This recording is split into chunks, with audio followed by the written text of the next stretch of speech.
you to some breaking news. Head coach Zac Taylor of the Cincinnati Bengals is at the podium after last night's loss. I hope you guys understand that.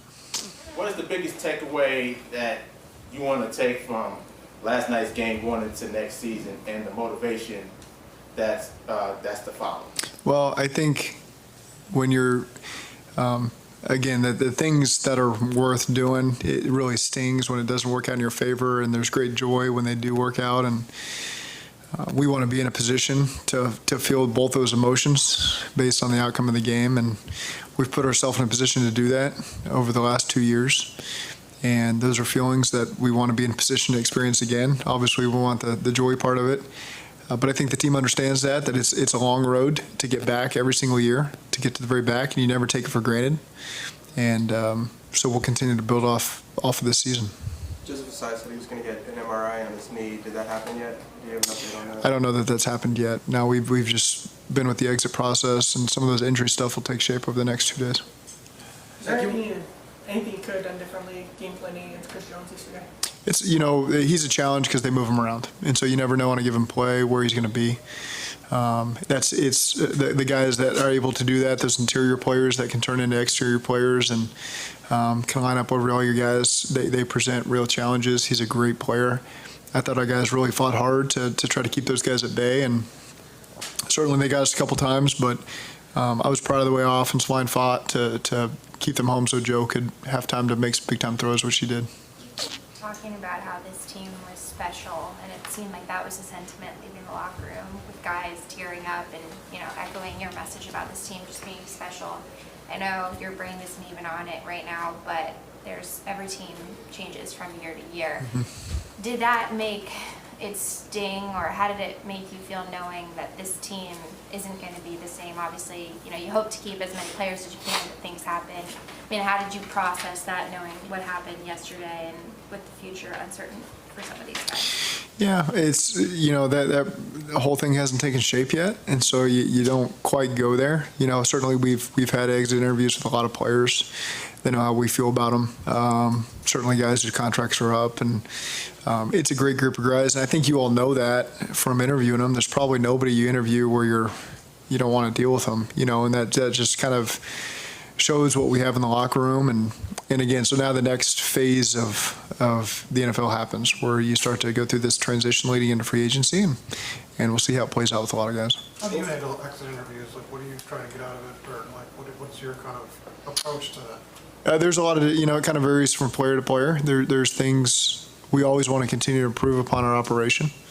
And so, being the head coach for 4 years, there's always things that you don't see, and you want to make sure that the leadership can tell you when things are, hey, this is really good. I've been other places. How we do this in this area is awesome.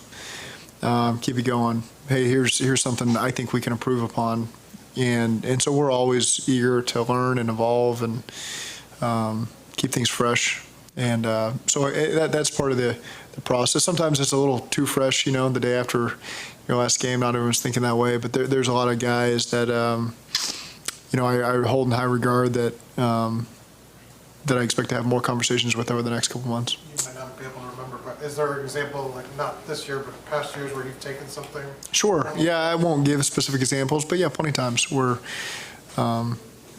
again, we're just always looking to improve anything we can improve upon, and that's play calling, that's operationally, that's scheduling, that's anything we can possibly do. Zac, is there a communication channel or a process available to you to get clarification from the league on why certain things were done by the officiating crew yesterday, or would you even forward tapes or films and try to get feedback that way?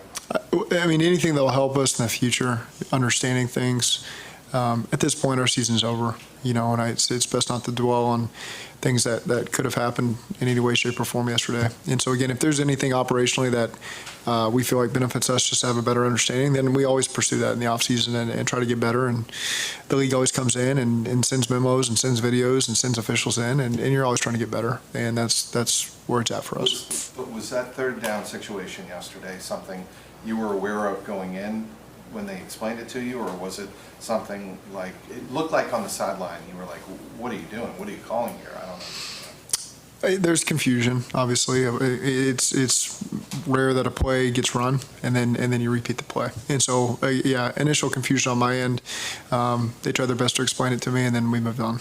There was a lot of chatter after the game in Kansas City, talked about all the comments throughout the week. You guys talked about the fact that you liked having an edge Yeah. going into that game. But in hindsight, is there anything that you would do differently? Would you do it all over again, given the way the players approached the game? No, I think this team has an edge and a confidence about them. At the end of the day, we always want to represent our organization, our city, the right way, and that's with class, respect, and there's plenty of times you get right up on that edge. I get that, and I love our team. They always come from a good place, and so we always keep those conversations pretty internal. When you win, you can say what you want to say, and again, we give them a lot of credit. It was a heavyweight fight yesterday, and they came out on top, and they get a chance to go to the Super Bowl. And so when you're in that position, you get to say what you want to say. Is it fun to be a part of, these are kind of rare rivalries in sports? We have teams of that caliber that compete. I mean, is it fun to be a part of that for future years now? You hope to be in those showdowns as often as you can, and proud to be a part of that game yesterday. We came up on the wrong end of it, but and you always have regrets on things you wish you could have done differently. Of course, in retrospect, you're always looking at things that could have gone the other way. But at the end of the day, I was proud of the way that the team represented themselves on the field yesterday. We gave it our best shot, came up a little bit short. But you're able to get on that plane with your head held high and go into the offseason and have a chance to reflect back on some great things that happened this year. It might be too fresh, but, they've got the sign that they got to play us and the mantra that this team, does that reset next year? Do you take those down and say, that's a new year, new team? Every year's different. Some things carry on forever. Some things you update as you go. No determinations have been made on next year's slogan. We'll have plenty of time to think about that. I don't know if you saw the video of, BJ putting his arm around us in the locker room yesterday. What does that support mean, and what does that say about the locker room you guys have worked so hard to make like that? Yeah, it's something we've always known, and especially when your season comes to an end and everyone's always thinking about, man, if I just would have done this differently. And the things that get highlighted usually are what happens at the end of the game, but there's certainly at least one thing every coach and every player wishes we would have done differently in that game, to a man. And so that was awesome to see those guys support each other in a really tough moment. And Joseph's a guy who leaves his heart and soul on the field every single day, whether it's in practice or in games, and so I appreciate that about him. Zach, going back to training camp, I guess we'll start with the appendectomy for Joe Burrow. Then you start 0-2, and then you lose Jamar Chase for 4 games, and then you guys really catch your stride, and then you lose 3 of your starting offensive linemen. It just seems like you guys, and I know it's like that for every NFL team, constant adversity, but what did you learn about this team and yourself navigating this type of season? Well, I think that's why your depth is so important. Everybody on your practice squad and your roster, and again, that's why Duke and that whole department do a great job of making sure we're ready for moments like this, because you never know where it's going to hit you. Everybody deals with the injuries, and that's just part of a long season. What's that? I'm sorry. Yeah, hold on one second. And then, the other part is just our division. You look at all 4 teams, they all split with each other, everyone. And that just shows you how tough this division is. And it gets you ready for the runs we needed to go on there, because you got to find all sorts of ways to win in this division. And everyone came out 500. And everybody split with the other team. We take pride in playing this division. You got to come out a little bit better in order to gain some of the home field advantages, coming out of that. But again, we take a lot of pride in it, and it gets you ready for the playoffs and these tough moments that you got to deal with when you got to play the 3 teams that we play every week, every season. Coach, Sorry, go ahead. Sorry, Coach. You're good. What type of message you want to send to the players? When you're in the locker room, you're just talking to them and everything. Like, if they're watching this right now, what type of message and you want to send to them if they're watching this right now? Yeah, that they should be proud of the way that they carried themselves this season and all the things that they accomplished. Back-to-back division titles, back-to-back AFC championship appearances. we went from 4-4 to 14-4, and had each other's back every step of the way and support each other. I think there's significant things to take away from this year. There's gonna be a lot of And the theme, sorry about that, guys. One last thing. What is the theme for next season that if you was to put a title on it, like you was like making a movie, like a title for a movie, like what's the title or theme for next season? That's something we'll spend a lot of time thinking about this offseason of how to get this team back up and ready to attack next year. I don't quite have that answer yet, but that's something we'll spend the next couple months making sure we're ready for. There's gonna be a lot of conversation now about how much Joe Burrow is worth to the franchise. How would you quantify how much he's worth right now? Yeah, fortunately, I don't have to put that on paper, in terms of what that is. That's just the business we're in right now. He's everything we want to be about. He is a hard worker. He cares about his teammates. He cares about where he's from, Ohio. This fan base, I think he represents us the right way.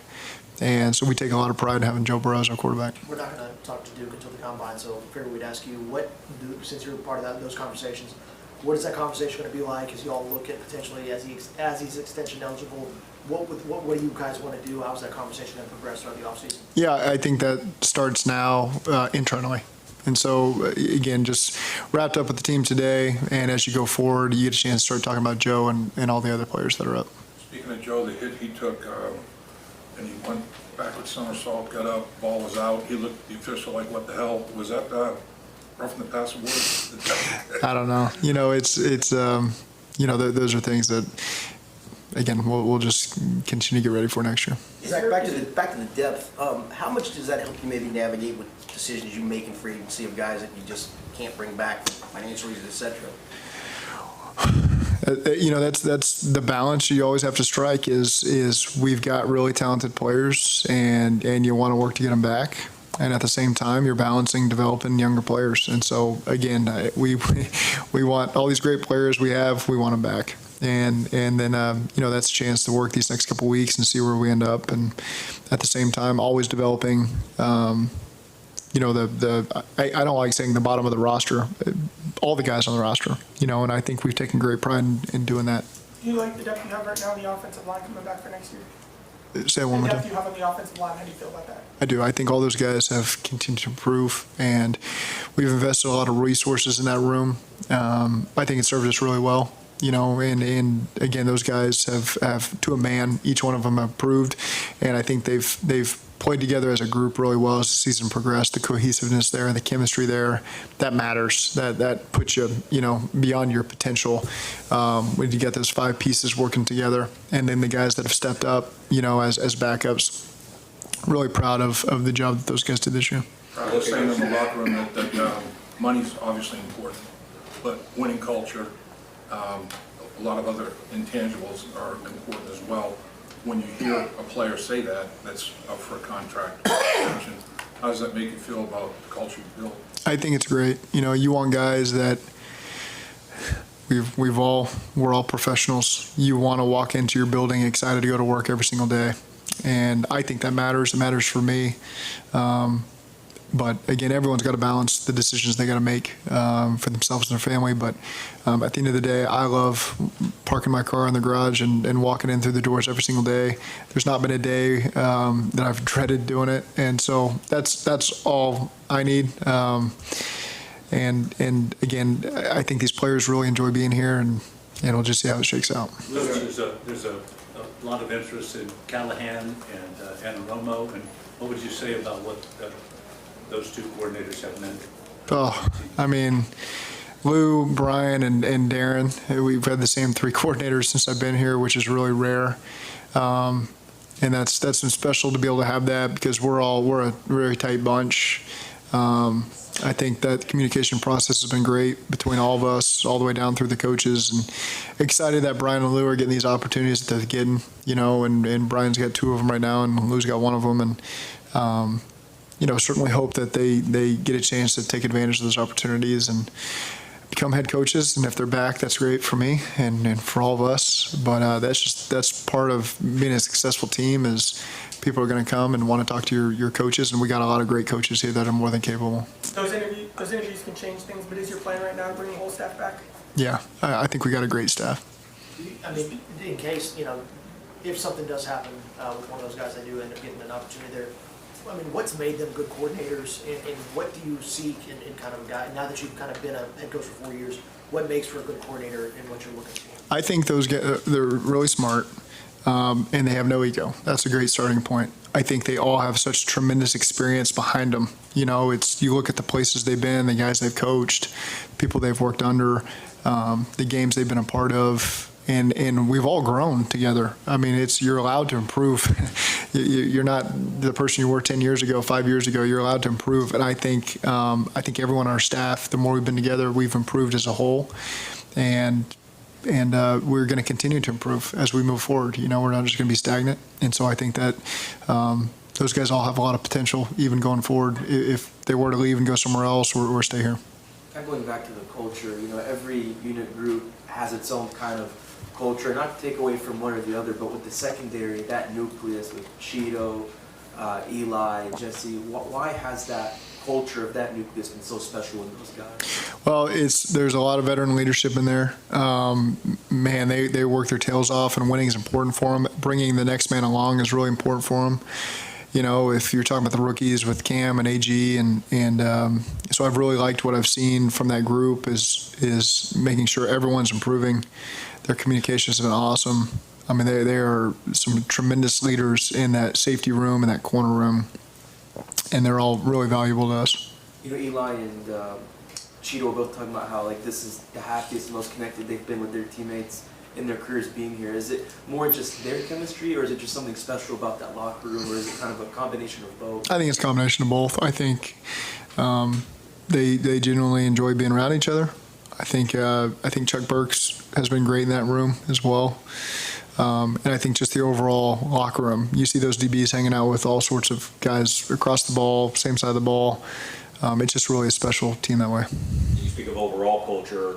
The first 2 years you were here, the records were what they were, and a drastic change the last 2 years. What are you most proud of, having been front and center to witness that kind of change in the last 2 years? The foundation that's been built here, you know, and again, it's changing. It's the Cincinnati I always faced as a coach on other teams was outstanding, and so again, it's a new start for us as new coaches that come in here, and so you build your own foundation and that you want to stand upon. And I've just been really proud of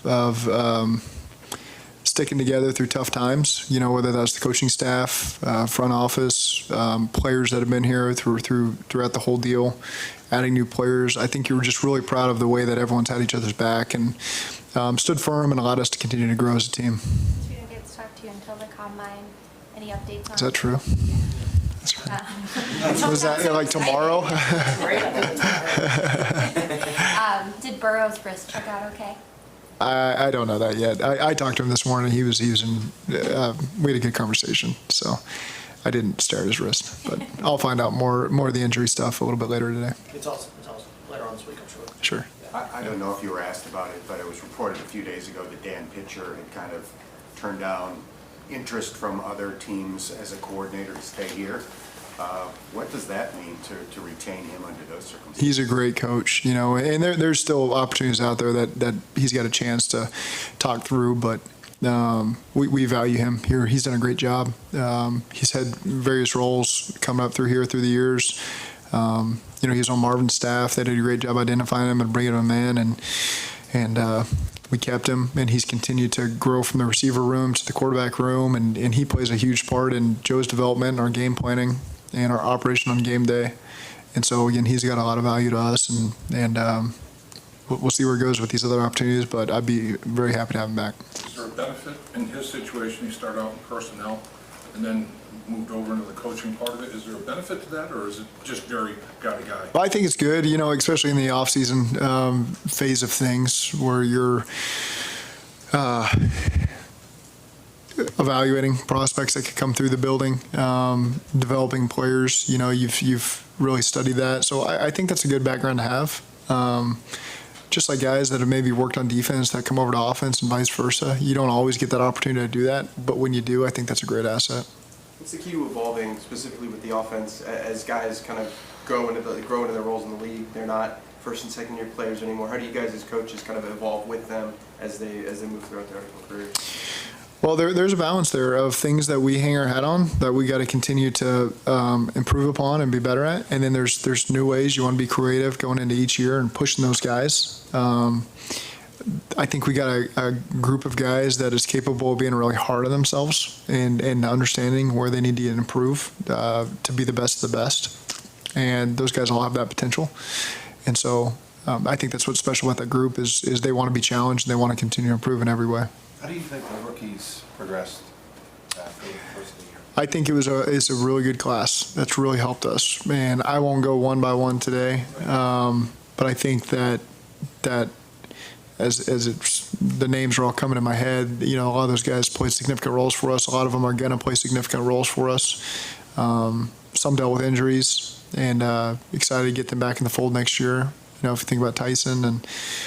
So again, it's a really good group that I think we Duke and his staff did a great job bringing those guys in.